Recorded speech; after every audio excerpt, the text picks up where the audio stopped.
handle that. But there's a level of disrespect and an emotional volatility in people that hit, and we almost give women a pass with it. And I can imagine once in a blue moon something she over erupted, and I can imagine like a pass with that. But some women do it as a form of conflict resolution, and a lot of men don't speak up about it. But I do think that's crazy. Yeah, that's crazy, isn't it? Yeah, I would never put up with that for the emotional reason. Yeah, that you are out of control. Yeah, you're just not ready for a relationship.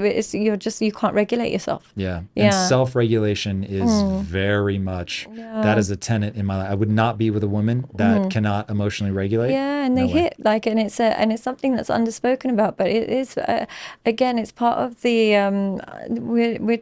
when I talked about narcissistic women, it's because we've tilted it where women are automatic victims, and sometimes they are the narcissist in the relationship. I'll always have women come to me for therapy and they say my ex was a narcissist, and when you read her story, it might be that she was cheating on her husband with a guy and saying that her husband's a narcissist, or the guy that she's cheating with is a narcissist, and their perception of what a narcissist looks like is so skewed because they're so holding on to the idea that they're a victim in the relationship. They just want to find a reason. So I do think that if you are with a woman who uses that word a lot, and a woman that uses physical aggression, be mindful. Yeah, just because it doesn't hurt doesn't mean it's not a deal breaker. Yeah, it's very interesting. People, unfortunately, people need to pursue emotional stability. One of the things that I think has made Lisa and I's relationship work so well is she has a slightly more masculine temperament than most women, and I have a slightly more feminine temperament than most guys. And so that brings us both closer to the middle, which really, really works. Yeah, you understand each other better. Very much. And we just, she is very emotionally regulated, does not swing wildly with her cycle. And so it makes her far more predictable for me. And then I'm hyper communicative. I'm very in touch with my emotions. I have no problem speaking about my insecurities. So things like that certainly help. But one thing you've been very clear about is that people selection is really everything. How do we get selection right? Unfortunately, and it's sometimes things that are out of their control, but one good indicator is their upbringing. And that doesn't mean it has to be perfect, but there was an element of some stability, some level of emotional stability. Now, when it's totally chaotic, unfortunately, and I always say to men that your competition is not other men, it's her childhood. If it's totally chaotic, no matter how much stability you provide her, she'll find it very, very difficult to settle into that stable relationship. But if there was some, of course, there's ups and downs. Very few people escape childhood without some trauma.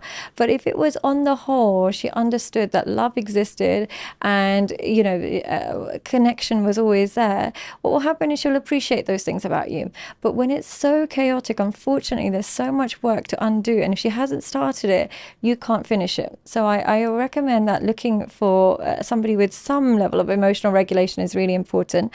But the other thing about selection is recognizing what you consider a deal breaker. If I consider sexual promiscuity a deal breaker, and I'm with a partner who's really addicted to pornography, really wants to experiment, so on and so forth, there's no amount of love I can give them that will change their core needs and desires.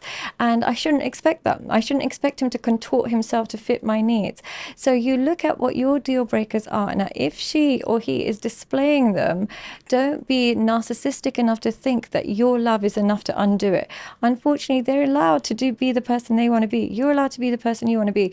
But almost watching all the red flags and going for it anyway is masochism. You're going to end up, micromanaging. You're going to end up like holding them by the throat, getting them to behave, when really they should be allowed to be the person that they showed you they were from the beginning. So selecting according to your own deal breakers is really important.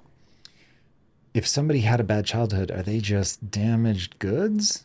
No, they're definitely not damaged goods. But one thing I would say is we underestimate the impact, particularly about the person that comes from a damaged childhood. They seem to think that it's fine, it's not. But if they recognize that they have areas to work on and they have abandonment wounds, they are easy to be with. But if there's somebody who's in denial about that and genuinely believe that you're the cause of their emotional pain, unfortunately, no matter what you do, that emotional pain, that wound that predates you is always going to be inflamed, and they're always going to blame and expect you to soothe them.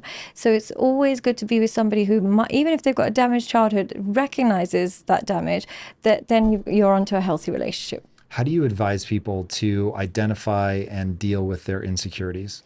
Recognize that, are you having a disproportionate reaction to the event? If, for example, my partner hasn't replied to my message and I'm starting to get really panicked and really angry and so and really hostile, I'm having a disproportionate reaction.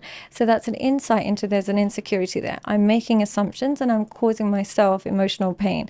So how you recognize it is your disproportionate reaction, and then how you cope with it is either soothing yourself or communicating with your partner and letting them know that you're having a disproportionate reaction and allowing them to soothe you.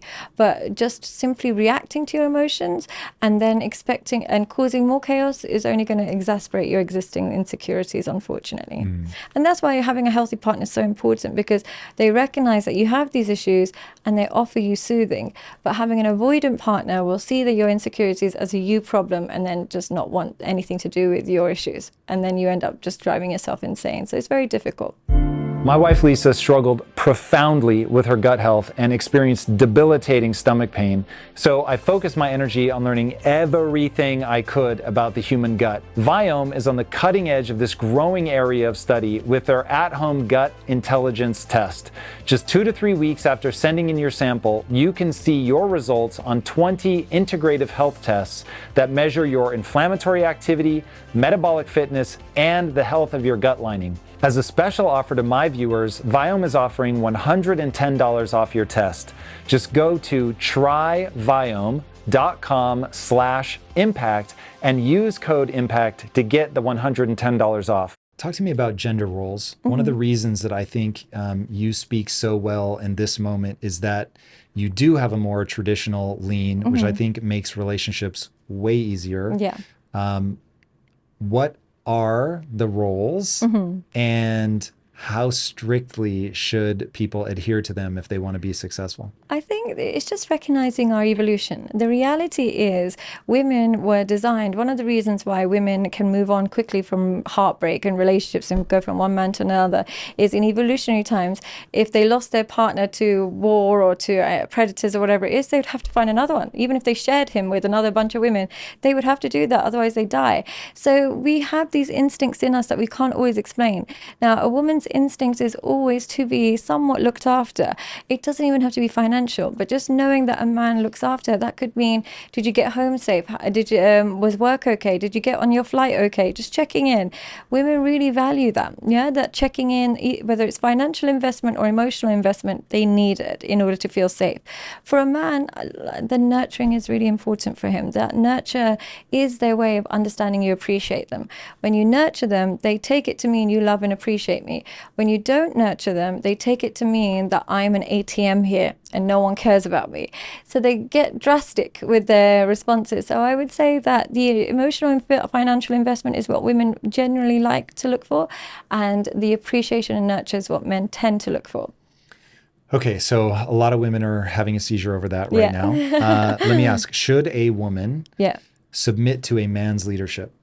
I think that when you meet a man who is such a safe bet and so secure, submission is a natural consequence. Now, if you refuse to do that because you don't see, like, it just goes against everything, the narrative you've been taught, you're depriving yourself of a really beautiful relationship. I'm not saying submit to every man, but a good man who cares about your well-being, you'd be a fool not to submit to him. You'd be a fool to argue with him. You'd be missing out on a great connection simply because you want to maintain your independence. But independence is overrated. Give me details on what it means to submit. Can a woman be a fully actualized person, completely her own woman, driven boss babe, and still submit to somebody's leadership? Or does that mentality break the potential relationship? It's a little bit harder. I would say that it's a little bit harder because you get so used to your own authority when you are independent. But I would say is delegation. You might want to have a really great career outside and be your own boss, but at home there's certain decisions that you allow him to lead on, and you allow him to lead on because you trust his leadership, and you don't giving him that authority is because he's earned it through trust, love, and leadership. You know you can trust his authority. You don't need to have a say in every single thing in life. Sometimes you should just relax. And if you are that boss babe, don't you want some areas of your life where you don't have to think and somebody else can just lead? It's good for you. It's recharging your batteries. So I would say that if you are really successful, find areas where you don't have to think. It might be when he plans a holiday, when he chooses where to live or something like that. Instead of fighting that, embrace that as a way of your off period. You don't have to think. You can relax and see it as in a positive rather than negative. Okay, so how does a modern woman who is very driven, very sharp, she is working, she realizes, hey, I'm really good at this decision-making thing. Why would she come home and submit to somebody else's leadership? Why not just maintain the leadership role? Because she shouldn't be with somebody unless if she's really astute at decision making, she would have chosen a partner that she can delegate decisions to. If you're really good at decision making as a woman and you're really successful and you really know your shit, you don't be with a man that doesn't. That suggests that there's a hole in your self-esteem if you've chosen a man that you don't truly see as effective decision maker as yourself.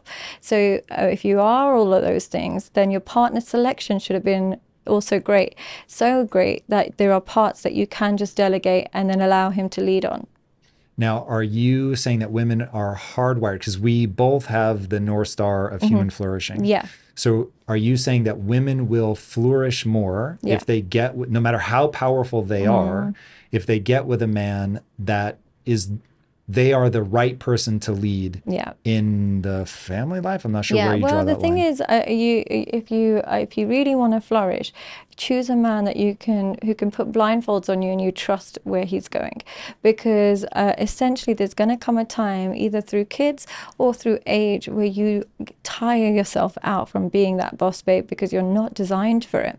We're not always designed for it. It's beautiful. It's not engaging. Always designed for it or not designed for it? I think we're not fully. I think we're not. I think there's a time where we are designed for it when we're young and we have the energy or when we've got potential. But at some stage in our life, we get to the point where we retire earlier, and it's evolutionary. We're not actually designed to be so driven all the time, all day, every day. We're actually designed to be looked after and kept safe. So as much as you might have all this energy now, at least choose somebody for when you slow down and you take your foot off the pedal, he can take the steering wheel. And if you haven't chosen that, you've effectively adopted a son that you didn't choose. Interesting. Okay, so let's keep going down this road. So I hear you saying that this is really just an energy question. Yeah. Is it an energy question, or is it a hardwiring question in that a woman who, and for the conversation, we will assume the man is worthy. Yeah, you worthy. see him as an incredible person. So this is not like you're submitting to a bozo. So you found a guy, he's a worthy leader. Yeah. So word.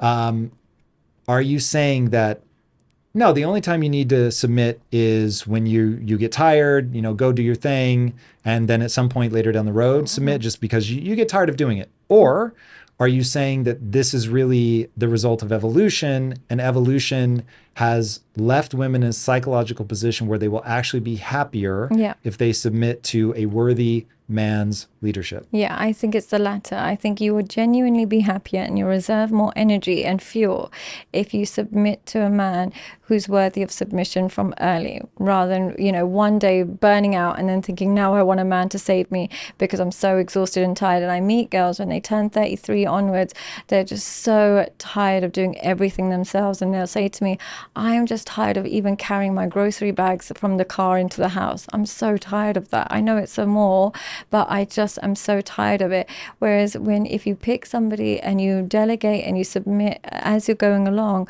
what will happen is you have more energy throughout life. They give you that. That's what a man should be. He shouldn't be a burden.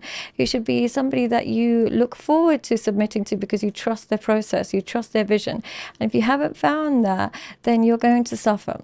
So why would it be that evolution would leave women in a situation where they don't want to have to lead all the time? They actually want to outsource a lot of the decision making to a man. Why would that be? What is the reward? Has evolution given them a reward? Well, Or but sorry, children. What happens is, and that's why baby brain is a real thing. Women that will say, I've got baby brain, what they mean is once they become a mother, their brain is absorbed by becoming a mother. They literally start seeing their life through the lens of their baby. So they'll walk into a room and be able to spot the danger and say, that's dangerous. So they stop being able to think about themselves, and they stop being able to think outside of the lens of a baby. So if they don't have a man that they can rely on, they not only have to look after the baby 24/7, but then they have to worry about him, and they just get overwhelmed. Whereas when you have that secure man and you've submitted that you can submit to, when you go into baby zone, it doesn't matter. The ship is still sailing. He's got everything else covered. But when you don't, you then have to put your feet on both pedals, and you're going to be overwhelmed. So because we're designed to be mothers, we're designed to have somebody that we can submit to when we become preoccupied with the child. Okay, so in a modern context, when women can push that off, Yeah. why not? Why submit if you never plan to have kids? Because you still run out of energy at some stage. At some stage in our life, we don't have this, we don't produce the same endorphins and stuff at some stage or another. And also, what joy is there from being completely independent? Isn't life more beautiful when you share it and depend on one another? We're designed to be It in is, but I tribes. want to stay. I want to stay close to this idea of submitting to leadership. Yeah. So, so let me ask a slightly different question. Then, would the optimal life strategy for a woman be to be boss babe mode until, call it roughly 30 to 35, Yeah. and then so be with a guy that does what you say during those years, and then no, there's going to be a natural break somewhere in there. And or maybe I just had a series of relationships, and now at 30 to 35, I'm going to settle down. I'm going to find a man that is worthy of submitting to, and I'm really submitting. Probably is a word I don't like. I'm translating from them. I don't like that word, but I'm going to be able to outsource some of the decision making so I can focus on my kids. I think a lot of women do that, where they be with a man that they can control and then switch it up for a man that they want to take control from. I think the worst thing you can do is be with a man that you can control. Even before you have a baby. Even before you have a baby, because it gets you into the habit of seeing men as a nuisance rather than an addition to your life. When you have a man that you can control, what happens is you end up raising him. Yeah, he activates your maternal instinct rather than your sexual instinct. So you end up having to raise him, having to check if he's there, and so on and so forth. He becomes a burden to your life, and therefore you start to glorify singlehood. Whereas when you are with a man that you don't control and he actually helps control you, you see the beauty in a relationship. So I think when I meet women who are with men that they control, especially in marriages, they become disrespectful to him. They speak to him badly. They become a woman they don't like. Whereas when they're with a man that takes leadership, they actually remain respectful. They remain kind. They remain in awe of their partner for a long time. So I don't recommend ever being with a man that you can control. You become a woman that you don't like, unfortunately. Very interesting. Okay, so if being with a man that you can control activates your mother instincts, what activates a woman's sexual instincts? Being with a man that removes her fears. And what I mean by that is physical fears, like you're scared of other people, whatever, if that exists. Financial fears, emotional fears. When you're with a man that removes fears and replaces it with safety and connection and, mutual respect, then what happens is it activates your sexual desires. You can only, like your mum says, you can only orgasm when you trust. So when he takes away your fears, you can develop trust. You might wrangle this into fears, but I believe very strongly that there's one more piece of the equation if you really want to activate a woman sexually, and that is you have to make her feel beautiful. Yeah, I agree. I really agree. I genuinely think that a lot of women, when they deny men sex, it's really because they haven't felt beautiful in so long. So they think that if you don't find me beautiful, what is the point? Women, again, I know I keep using the word narcissistic when it comes to women, but our sexual experience is narcissistic. How much we enjoy it is entirely based with how you make us feel, how beautiful and loved you make us feel. And this is one of the reasons why I know I keep going back to pornography. I encourage men never to watch pornography when they're growing up, when they they're young, because what happens is they develop a dysfunction, erectile dysfunction. And when a woman doesn't feel attractive, she can never desire you again. If a man can't keep his erection in the first couple of times, if they haven't established safety and they haven't got their loving relationship, but first couple of times he can't keep an erection, that woman cannot sexually desire you again, because you make her feel so ugly in that moment, even though it's got nothing to do with you. Even though it might have nothing to do, the man's like inability to perform may have nothing to do with me, but women take it so personal, and they'll never desire him again, ever. Whereas another man who makes her feel like the most, like a goddess, she will desire him again and again. So it's in your best interest to not worry about what move or what angle or whatever.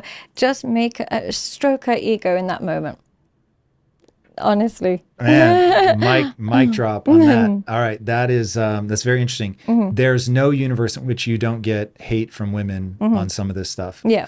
What do they say? And with love in your heart, because of course what do they say? And then with love in your heart, what do you say back to them? I struggle to find the love in my heart a lot of the times, if I'm very honest. But what I would say is usually it goes straight to appearance. Appearance is usually the first go-to.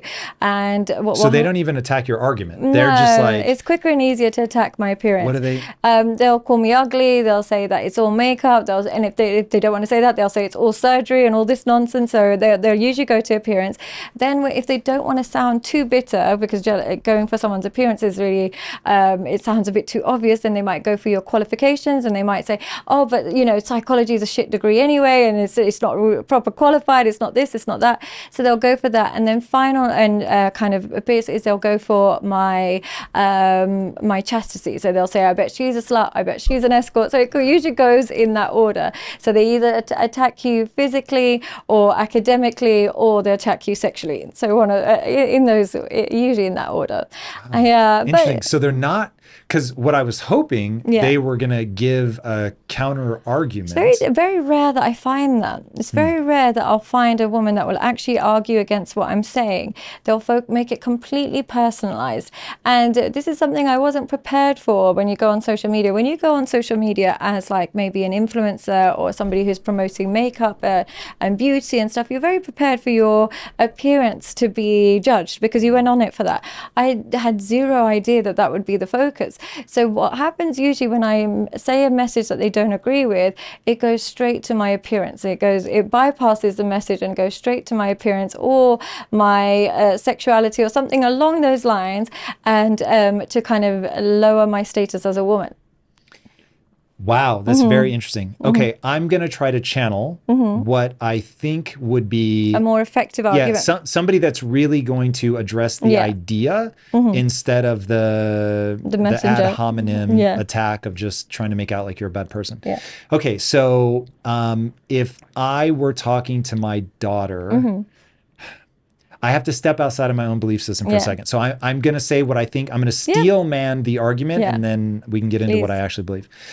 So I want to make sure that my daughter can fully embrace autonomy, that she learns to think for herself, that she doesn't turn to anybody, that she realizes we don't live on the savannah anymore, that yes, there are going to be some evolutionary winds at your back, but you don't need to be a slave to your instincts. And I want you to become whoever you want to become. And you can become anybody. There are women that have become astronauts. There are women that have become rock stars. There are women that become prime ministers and presidents and literal soldiers. There is nothing you can't do. And you are as smart as a man. The intelligence distribution is such that, I mean, I know the literal intelligence distribution is such that there are more men at the extremes. So you have more brilliant men, but there are more moronic men. So you're going to be smarter than a lot of men. That's true. And so like really push yourself. If you want to be a mathematician, be a mathematician. If you want to go into particle physics, go into particle physics.